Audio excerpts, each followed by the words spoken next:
Here's a dime.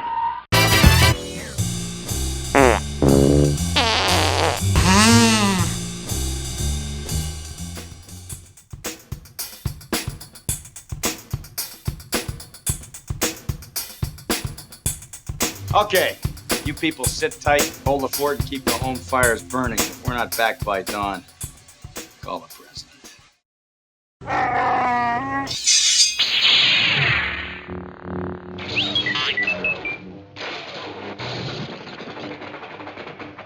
Let's go.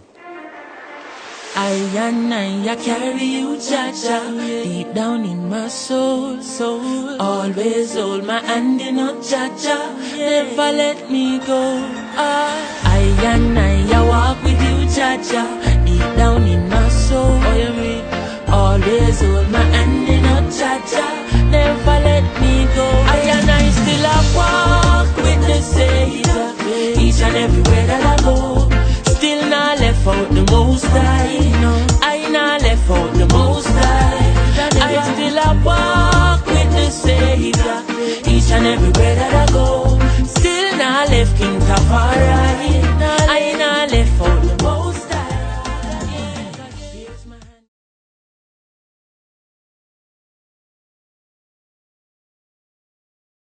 Well, what is it? Yin and Yang fight for, not fight, but exist.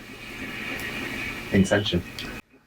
And there's the interplay between that light and dark, positive and negative, up and down, in and out, both existing and needing to exist, but both opposites. Two faces, some would say one.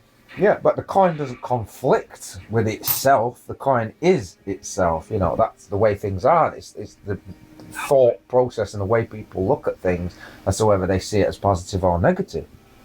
They're turning it into something negative or they're turning it into something positive through their own thought processes.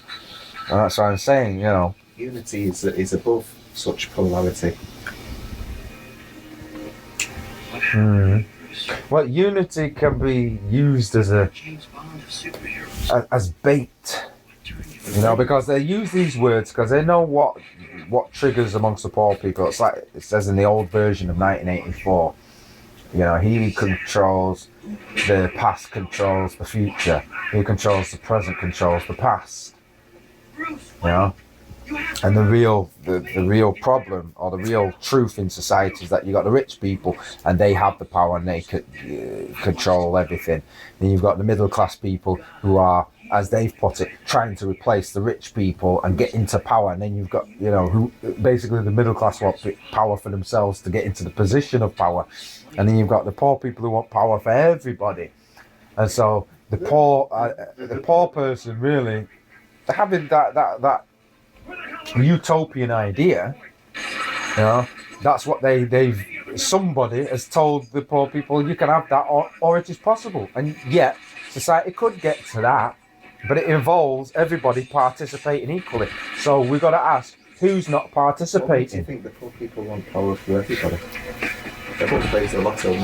Because because the poor empathise with the position of being poor and they know what it feels like. The so poor empathise with the position of being rich. They're being taught that, aren't they, through TV and. It's just that how if you're going to talk about generalised groups like the poor anyway, then let's be honest. We're talking about the ideals, or I think what they meant in 1984, the original 1984 movie, is the ideals of the groups. Because again, it's the separating into classes. Class war divides because what you're fighting for is something different. You know, what your concern is, what your primary care concern, or what you're doing, what your aims and objectives are. Differs depending on, I suppose, your social status. You know, if you are like Superman and you don't need to buy food, all of that class war stuff. When you don't have those needs, yes, but when you have those needs, even when you have whatever needs, those needs can be suppressed. There was a word that I heard a long time ago, especially when Nelson Mandela was around, and he'd say solidarity.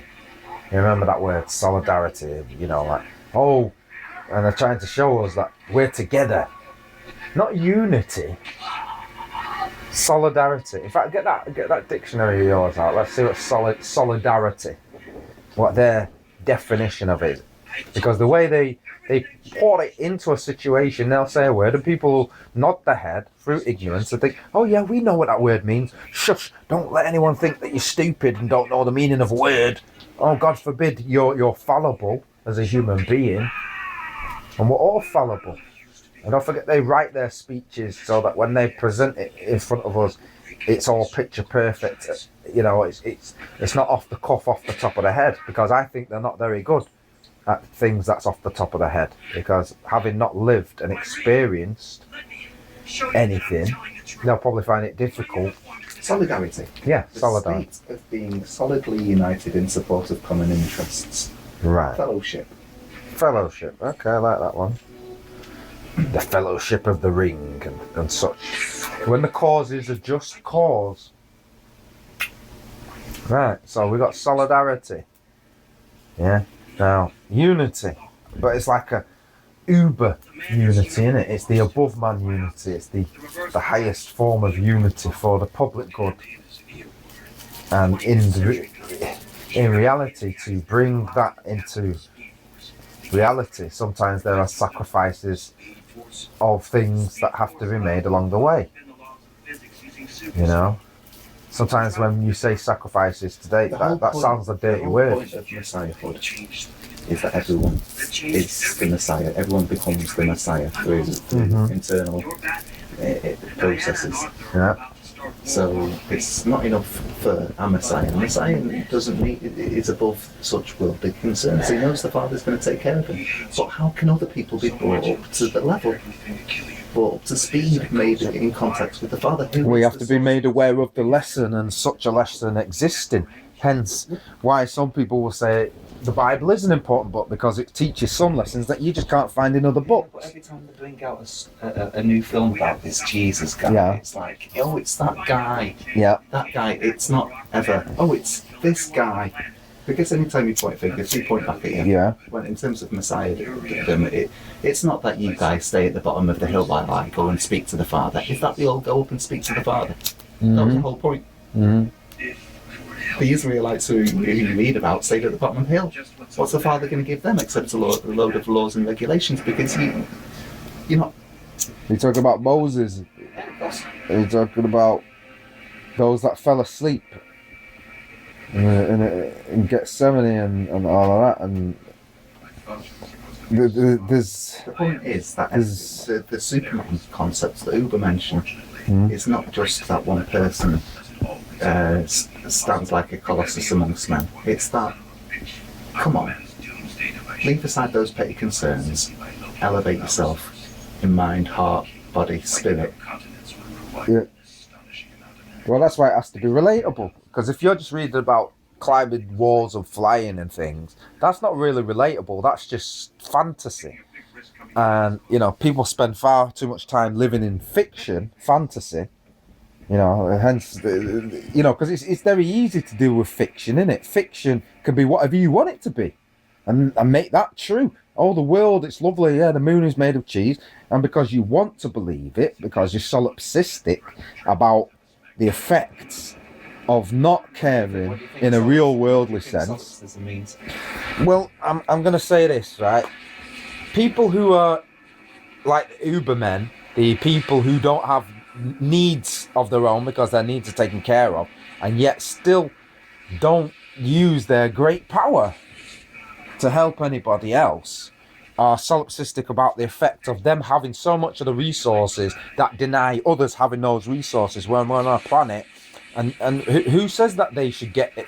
Because they've got pieces of paper, and because everybody says, oh yeah, we'll work for this guy because he's got plenty of pieces of paper and this makes him a good guy.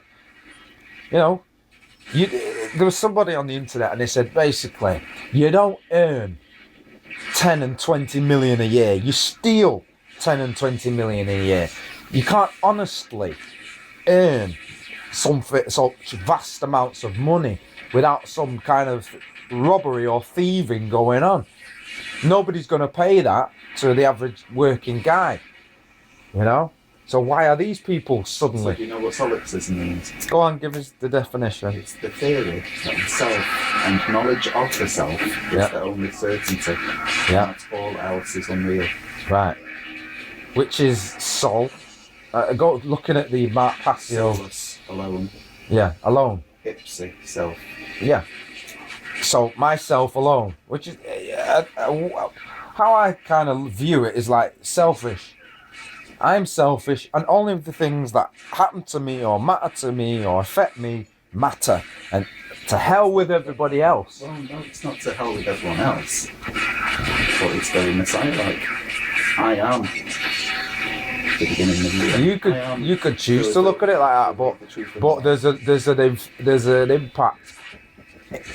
I am, yes, but if I go knock on someone's door, I'm going to wake them up. If I am, you know, and saying, oh, only I am, then nothing I do to anything or anybody else matters. That's why the golden rule of do unto others as you would do to yourself. Right, but that's the opposite of solipsism. No, it's not. It's the teaching of the law. Do unto others as you would have to do to yourself. If yourself, and the only thing that you can be sure is real is your journey through life. Because people have, you know, people can be deceptive in their ways. They can say one thing, mean another. Sometimes, yeah. Yeah, but going back to what you said, anarchon, self-rulership, yeah? Ruler of self. Like anarchy, you rule yourself, which is different to, because, you know, you got these duality of words and you need opposites of words, don't you? The state of being this or the state of being the other. You know, the opposites of things, the contrast, so that we can clear, because there's lots of shades of grey, and it's very difficult to sometimes differentiate the shades of grey, but we can see the extreme contrasts of the spectrum. And so if solipsism is self, which I'll call selfishness for want of, you know, a better explanation, yeah, and you're saying, but it's dealing with the self in that sense. Anarchy is a state of lawless disorder in a country. Right, that's in that book, isn't it though? No government, basically. But that doesn't mean chaos. Which would dispense with all laws, founding authority on the individual conscience and allowing individual autonomy. Right, individual autonomy. Because we're not robots. We're not all the same. We don't all have the same look. Our faces aren't the same. We don't have the same skills. The length of my fingers is different to somebody else's fingers. So certain things that I do might be easier or more difficult for me. Hence, you know, a natural born ability, almost a superpower, if you will. A superpower of being self, and that's just the way you are, and everything about it is a power.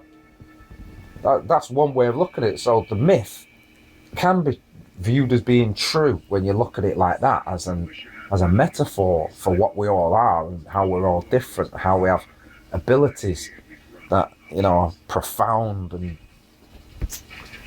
probably fantastic as well, you know.